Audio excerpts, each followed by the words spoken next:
साधना में देवी को देख लूँगा, मैं 51 देवी दिखते हैं। जो प्रकृत देवी है, जो जिनकी आकार है वो तो निराकार है, उनके आकार की तुलना नहीं है, तो उनको कौन देख पाएगा? तो उनको देखने के लिए साधन की जरूरत है। बोलते मैं महाकाली को देखा, तुमने महाकाली को नहीं देखा। महाकाली की सेविका योगी नहीं महाकाली के रूप में आके तुम्हें दर्शन देता है, तब तुम सोचते हो कि हमने महाकाली का दर्शन किया। बड़ा हाथ देखा, इतनी बड़ा बड़ा पैर देखा, इतने लंबा हाइट देखा। मैंने एक ही बात बोला ना, वो परमात्मा है, आकार नहीं है, वो निराकार है, उनके आकार की सीमा नहीं है।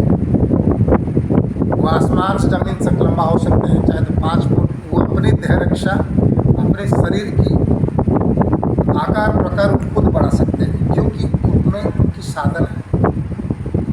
देवी देवता कौन है? कृष्ण कौन है? कृष्ण भगवान बने, हम भगवान के हिसाब से पूजा की। कृष्ण भी तक मानव था। कृष्ण ने इतना साधन किया, इतना तपस्या किया कि कृष्ण भगवान बोले। हम अपने गुरु जी को पूजा क्यों कर रहे हैं? क्योंकि हम गुरु जी के दर्शन कर पाते हैं, कभी ब्रह्मा के रूप में, कभी विष्णु के रूप में, कभी शिव के रूप में। क्योंकि उन्होंने अपने आप को भगवान बनाया, और भगवान बनाने के लिए ये 11 दिन की 21 दिन की साधना करने से नहीं होता है, उसमें सालों साल लगता है। अपनी मन की कामना पूर्ति होने के लिए हम अनुष्ठान करते हैं कि हमारी कार्य ये हो जाए, हम 11 दिन के अनुष्ठान कर रहे हैं, हमारा ये कामना पूर्ण हो, हम इतने दिन का अनुष्ठान कर रहे हैं। ये हमारे अंदर एक लालसा और स्वार्थ छिपा है। कोई अगर साधना करेगा कि हम परमात्मा से जुड़ना है, हमको कुछ नहीं चाहिए, तब वो जुड़ सकता है।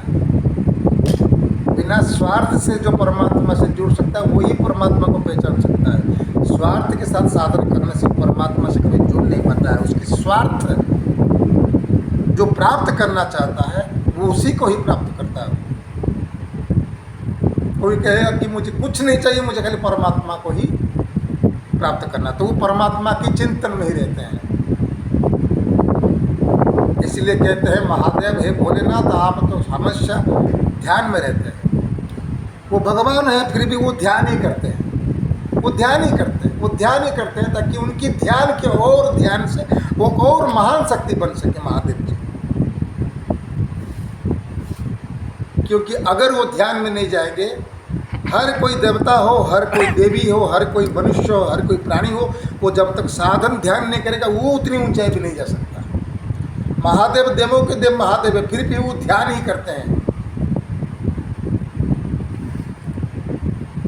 क्योंकि महादेव जी चाहते हैं कि मैं ध्यान में रहता हूँ, तो मैं सारी संसार को मैं विचरण कराता हूँ,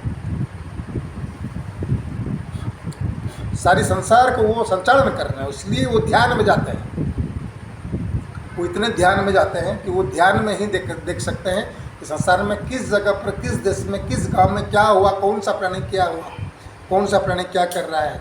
कीट हो, पतंग हो, जानवर हो, सभी उन्हीं के ही जीव है, उन्हीं से ही सब सृष्टि की है, तब सब उनकी ही खबर वो रखते हैं ध्यान में।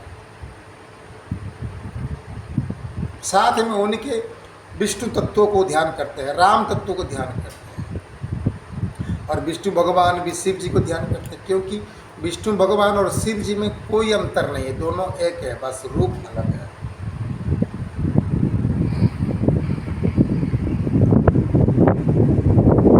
राम राम जपे राम ना कभी मिले, राम राम जपे राम ना कभी मिले। राम राम राम राम जपते रहोगे तो राम नहीं मिलते। तुम राम में इतने रम जाओ कि रमे, जब तुम रमता, राम के अंदर इतना रम जाओ कि तुम एक रमता योगी बन जाओ। राम में इतनी रम जाओ कि तुम रमता योगी बन जाओ, रमता योगी ऐसा बन जाओ कि राम किसी को पूछना नहीं, तब तुम राम को देख सकते। प्रभु श्री राम, मैं आपको देखना चाहता हूँ और मेरे घर में ये भी है। भगवान कहते हैं तू किसी वस्तु को अगर चाहता है तो मैं तुझे दर्शन नहीं दूंगा, मुझे कृपा आशीर्वाद दूंगा। हर देवी रोज ध्यान कर रहा तो मैं तुझे दर्शन नहीं दूंगा। मैं तेरी लालसा को पूरी कर सकता हूँ, तेरी कामना को पूरी कर